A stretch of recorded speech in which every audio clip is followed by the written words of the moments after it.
Okay, now our next one, we're going to go out to the East Coast to Massachusetts. Hey, Alan, this is Joe calling from Mass, where we're getting heavy rain.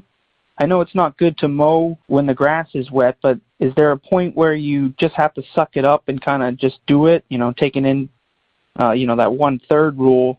Is there a point where I should just get out there and start mowing, or should I just wait for a nice sunny day? Thanks a lot, and I appreciate what you do. Bye. I love it. Joe calling from Mass. I love that, Joe. Strong call, brother. Yeah, and I should have addressed this a long time ago, so thank you for bringing it up. This is a smart question.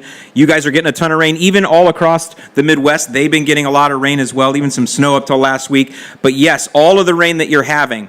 This is why earlier I mentioned that it might be a good idea. And, I'm somebody that's open to different ideas, especially because some of you are more advanced. And obviously, Joe, you're more advanced because you're calling in and asking this question. You're thinking through the strategy. You're following best practices, but you're hitting something that's not really answered in my guides, or I haven't done a video on. You're like, okay, I got a question now, I'm going to call in and ask it. And that's why this is such a smart question. So this is why when you're more advanced, maybe mowing at that lower setting, even though I tell you to jack, and he's probably going to have Kentucky Bluegrass, I think he said it there.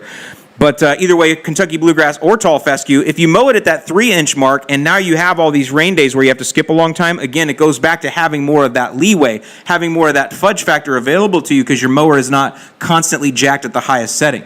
So that's why hindsight is 20/20, of course, as I'm telling you this right now, Joe. But maybe next spring you think about this. You remember in your lawn journal that this was kind of sucked, that you had to wait to really get out there and mow like you want to, that this was painful. So next year, maybe you are going to go ahead and mow low because you're more advanced, you're mowing more often, you're out there doing it. You'll mow more low in the spring, knowing that way if you do have to miss a mow because of tons of rain, that you have those extra notches in your belt that you can loosen things up. That's a pretty good analogy right there. Now, the other thing is, though, I'm not solving that problem for you, I don't think, because you're asking me about it now. So here's what I would say is, you definitely cannot mow when it's wet because it'll clump, and that's the key. If you can mow the grass and it's not clumping terribly, then you should go ahead and mow. But if it's clumping terribly, you're going to want to wait. Now, there's a little bit of a difference there in the clumping because it's wet and the clumping because it just gets overgrown.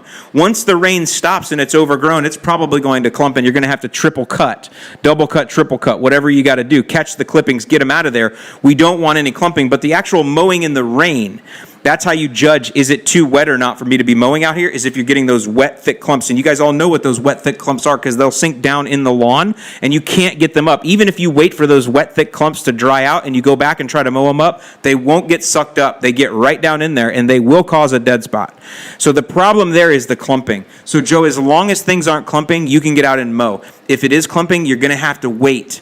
And you're going to have to face it a little bit later. And again, that's why maybe next year you employ this new strategy that we're talking about here, where you mow a little bit lower in the spring to give yourself a little bit more leeway in times when there are long rain days. Now,